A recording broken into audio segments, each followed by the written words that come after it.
Bonjour à toutes et tous et soyez les bienvenus dans ce nouvel épisode de l'Imaginoire à l'écoute des familles. 8e émission qui cette saison, je vous le rappelle, en comptera 10.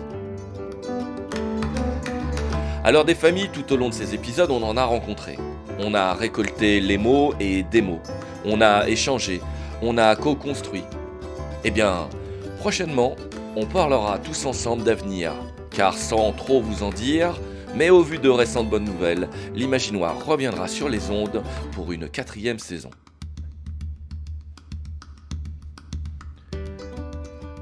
Alors, de jeunes enfants et leurs familles, on en a rencontré, mais de jeunes adultes déficients visuels, on n'en avait pas encore rencontré.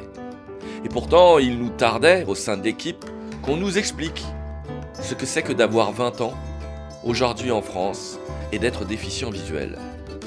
Eh bien, c'est exactement ce que nous vous proposons dans cet épisode, en compagnie d'Enzo et de son amie Maïline. Un épisode qui vous donnera certainement la banane et qui, après écoute, on l'espère, vous donnera envie de le partager en masse.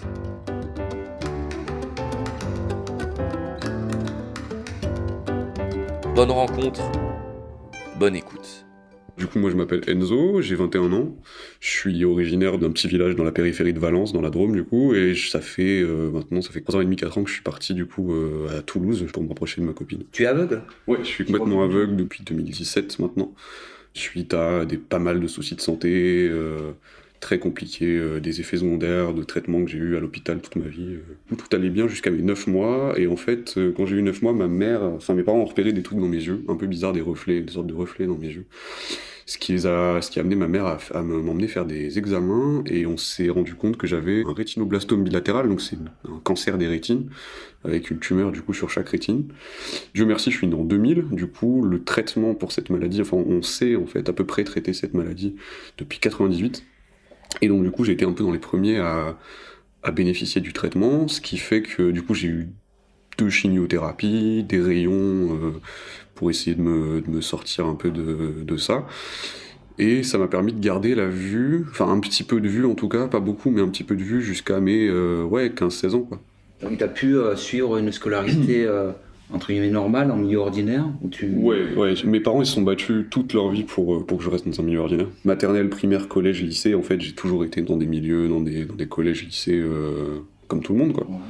Et on s'est juste débrouillé pour que ce soit les profs et même l'administration des établissements dans lesquels j'étais qui s'adaptent, quoi. J'ai été malvoyant jusqu'à mes 13 ans, quand j'étais en 4e, en fait. En fait, un soir, je me suis mis à voir flou d'un coup, d'un œil.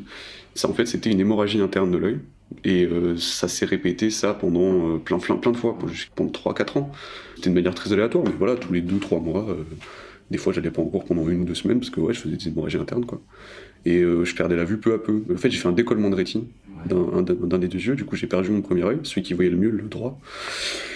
Ce qui m'a laissé du coup avec un seul œil en 3e et en seconde. Et au fur et à mesure, en fait, le 2e aussi est parti en live et je l'ai perdu quand j'étais en première, définitivement, je crois. Quand j'étais en première au lycée. Donc tout au long de ta scolarité, tu as dû t'adapter en fait, c'est ça. Par rapport à la baisse de ta vision progressive. Tu lisais en mode visuel ou... Au tout début, ouais. Quand j'étais gamin, je lisais juste un peu plus en plus gros, quoi. Agrandi, et puis au fur et à mesure, c'était plus possible, quoi. Donc après, c'est les gens qui m'ont lu des trucs, et puis après, je suis passé au synthèse vocale, quoi.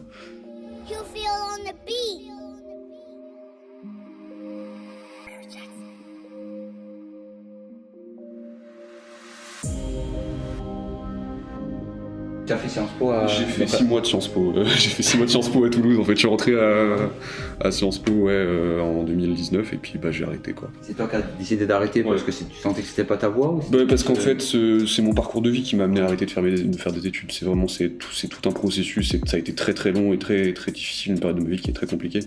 Mais en gros, c'est moi qui ai décidé d'arrêter les études parce que je me rendais compte que les études c'était pas pour moi, que ça me plaisait pas, ça me rendait vraiment malheureux, mais réellement, quoi. Et que je voulais vraiment faire autre chose que des études et trouver d'autres voies en fait pour faire quelque chose de ma vie, mais pas quelque chose comme ça. Et aujourd'hui, du coup, ton projet de vie, entre guillemets, quoi, sans être trop... Ouais. Tu te projettes Ouais, mon projet perso, ce que je me dis très souvent depuis que je suis dans la vie active, entre guillemets, c'est que je veux essayer de diversifier au maximum mes activités, mais en restant dans des trucs que j'aime. Enfin, je fais de la musique, je me suis monté un studio chez moi, ça fait pas mal de temps déjà que je bidouille de la musique. En fait, la musique, c'est toute ma vie. Il faut savoir que la musique, elle m'a suivi vraiment toute ma vie, de mes 0 à mes 21 ans.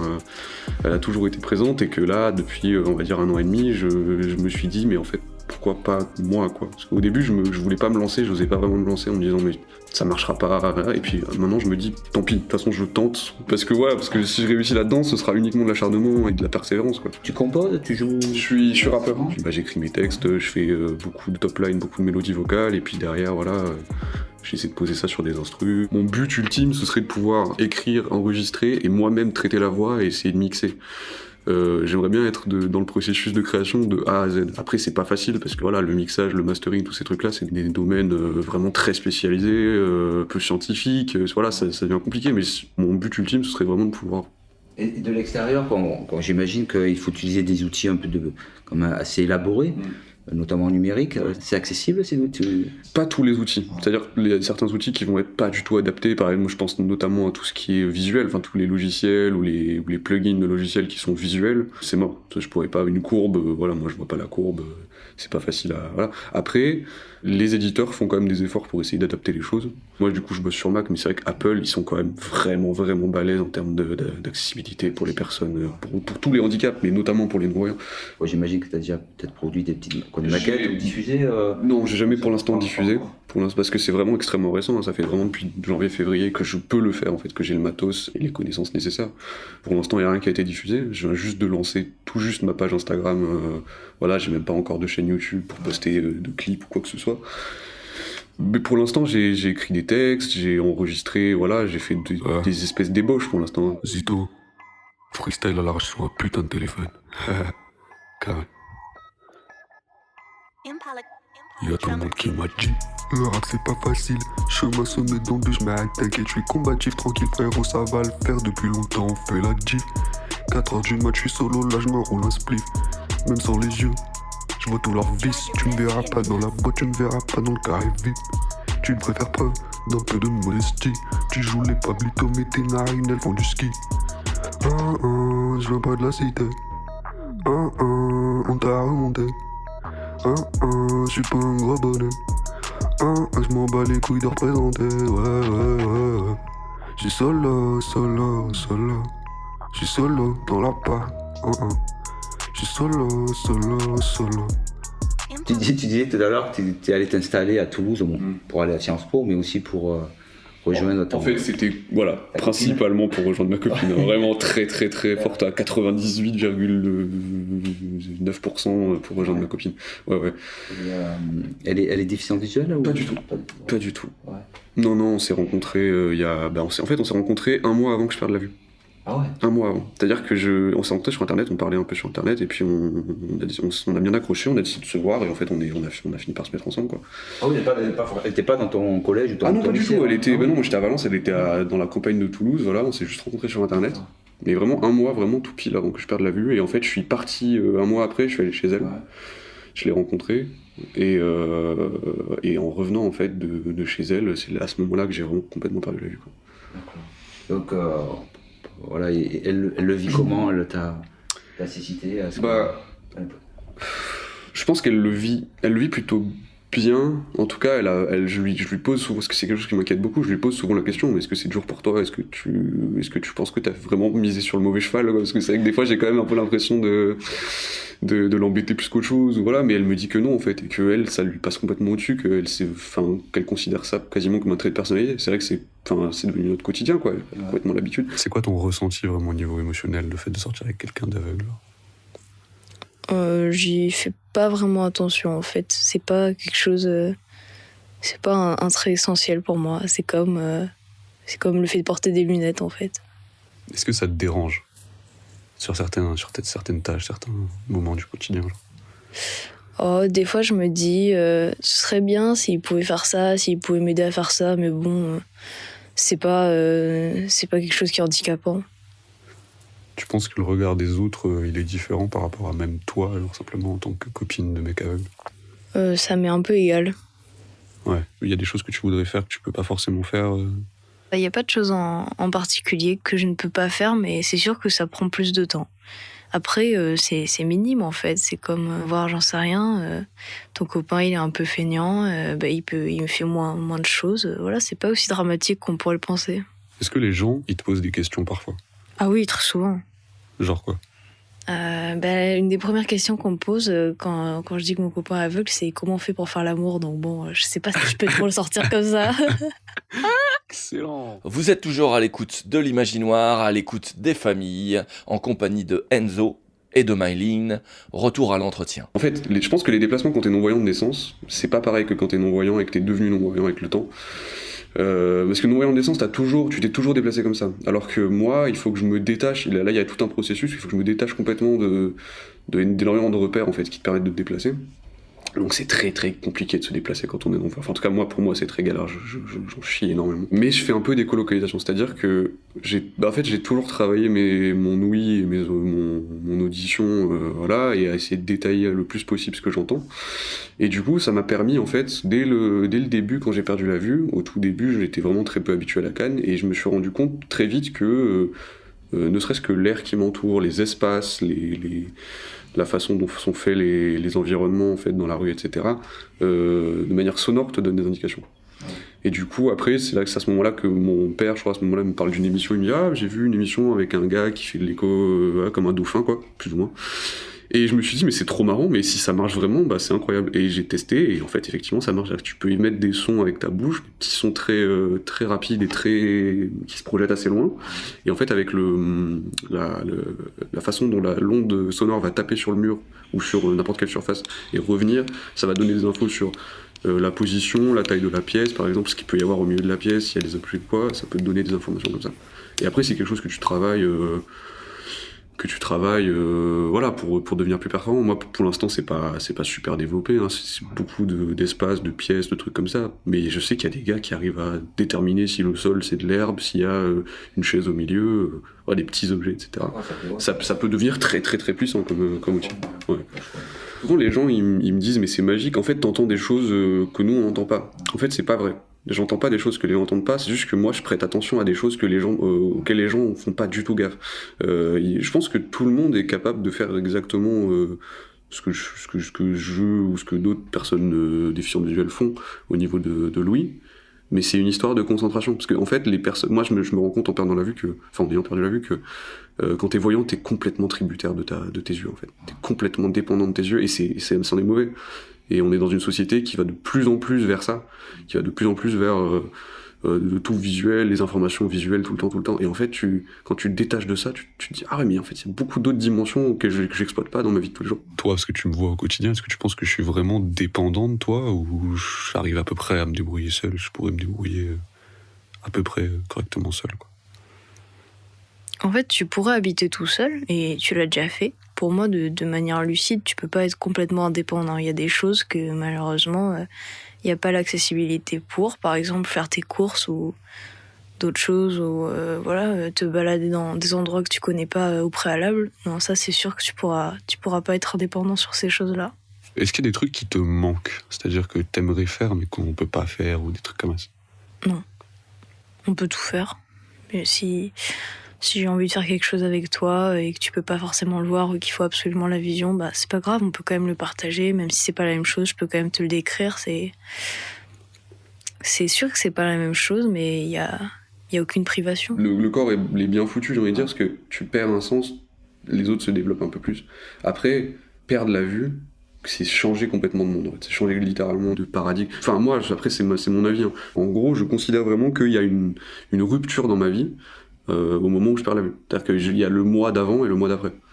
Et ils ont plus rien à voir. J'ai vraiment complètement changé à partir de 2017, j'ai vraiment complètement parti sur d'autres objectifs de vie. Voilà, j'ai complètement changé de monde. Je suis plus 100% dans la réalité de tout le monde. Il y a cet aspect-là, un peu, de se sentir un peu à l'écart, mais parce qu'on perçoit pas les mêmes choses, quoi. Ouais, je partage totalement ton En fait, tu t'appréhendes pas le monde pareil. Mais tu te sens beaucoup plus riche aujourd'hui? Comment dire? Je me sens blessé, mais je me sens renforcé en même temps. Là, je me sens blessé par énormément de phénomènes, parce que c'est un truc qui te fragilise. Moi, j'en ai vécu du mal au début, hein, ça a été vraiment j'ai encore même des fois des périodes, c'est pas facile, psychologiquement, c'est très très dur. Mais en même temps, c'est un vécu, ça forge, quoi. Comme tout ce qui fait mal, en fait, ça forge. C'est un vécu que, voilà, mais comme tout vécu, après, si tu le sublimes pas, bah, tu peux rien en faire, mais si t'arrives à prendre ce vécu-là, ces cicatrices-là que t'as, si t'arrives à en faire quelque chose de bien, de beau, si t'arrives à le transformer en quelque chose d'utile pour toi et pour les autres, c'est cool. C'est un peu l'objectif, en fait, pour moi.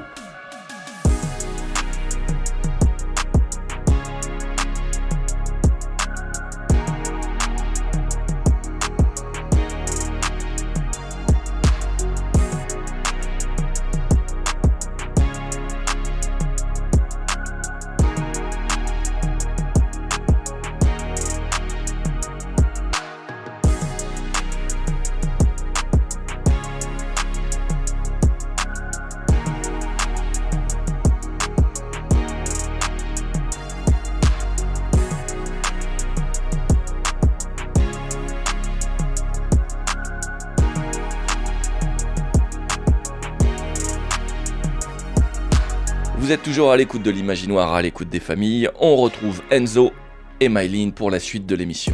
Est-ce que ça te dérange, par exemple, le fait que je fais pas d'études, genre ? Bah, t'as la chance d'avoir les allocations, donc bon, voilà quoi.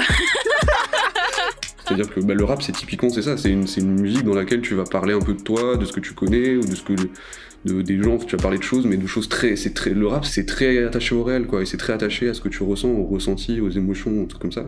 Donc du coup, c'est vrai que Et dans les textes que tu as commencé à écrire, ou déjà écrit, tu parles de ta défiance. Ouais, j'aborde un petit peu le sujet. Et en fait, j'essaie de pas tout faire tourner autour de ça, parce que sinon ça fait vraiment... En fait, c'est dans le sens où pour moi, c'est pas du tout de la victimisation ou quoi que ce soit, mais c'est vrai que les gens, s'ils sont pas du tout habitués, s'ils te connaissent pas, ils vont écouter ça. Si tu fais 3 minutes 30 sur le fait que tu vois pas, ils vont peut-être prendre ça pour un peu de la pleurniche ou de la victimisation, même si c'en est pas, quoi.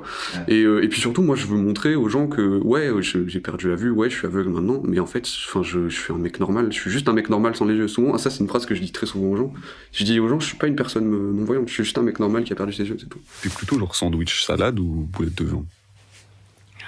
Pour être complètement honnête, aucun des deux. Ah ouais, et moi, tu penses que je suis plutôt quoi ? Plutôt salade. Plutôt salade ? Je suis un mec un peu végétarien. Et si on fait la cuisine ensemble, est-ce que, genre, ça va, je me débrouille bien à faire la cuisine ou je suis plus la merde, genre ? En fait, tu te débrouilles très très bien quand il n'y a pas une poêle qui est impliquée.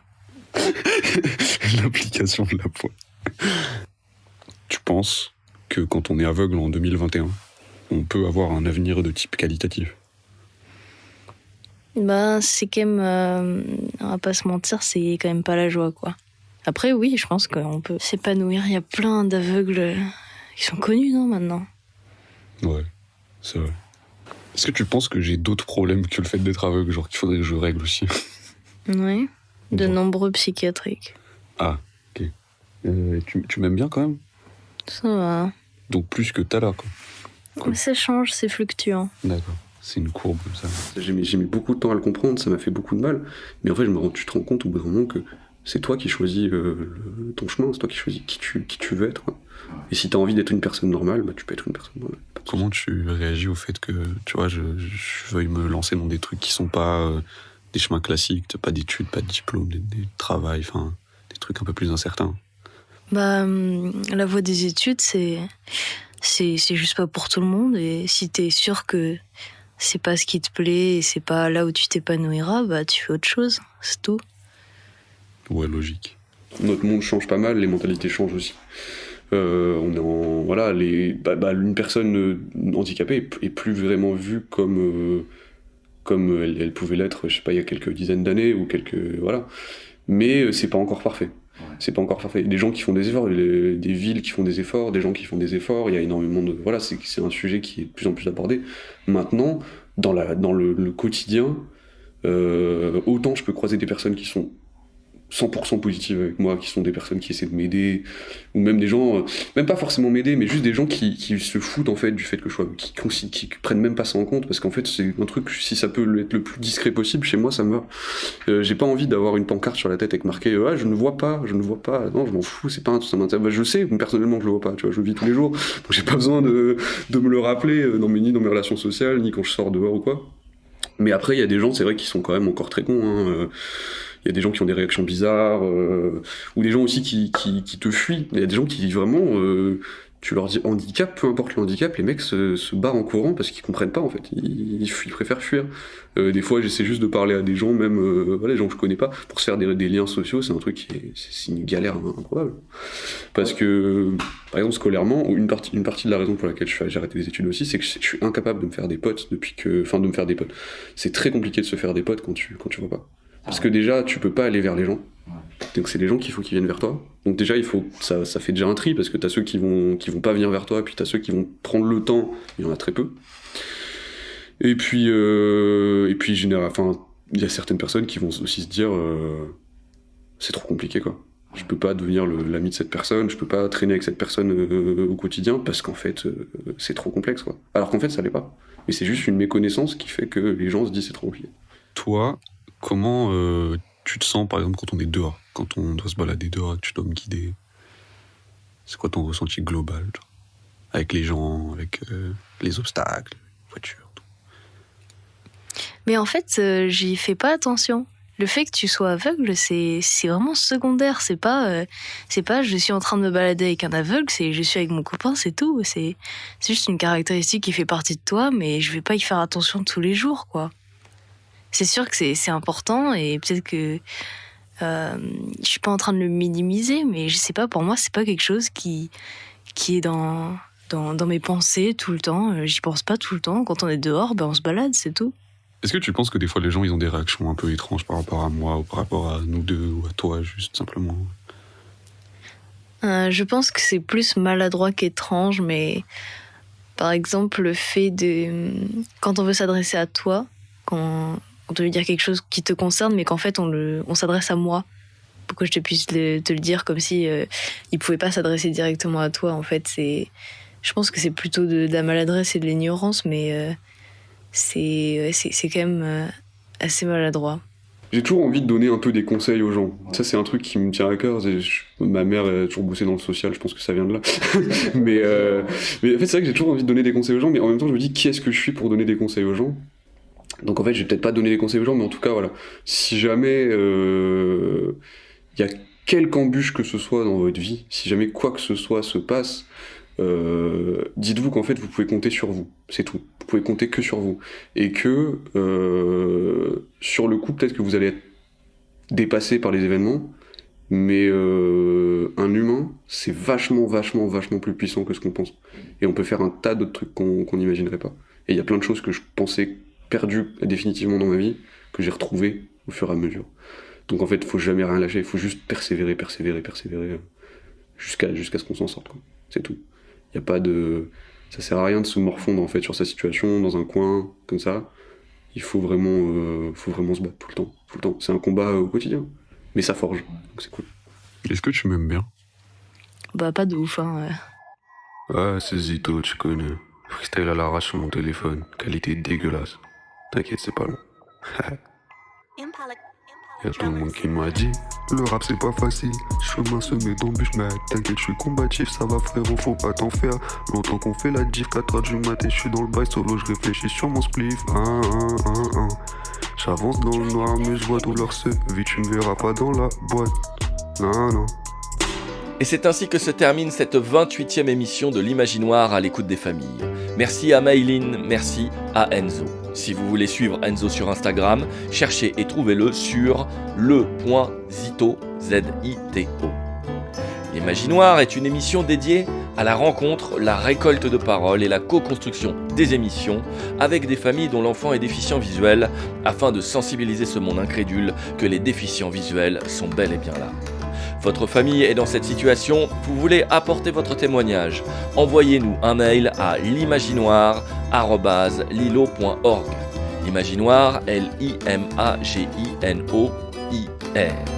Vous pouvez également nous rendre visite sur notre page Facebook, facebook.com/l'imaginoire.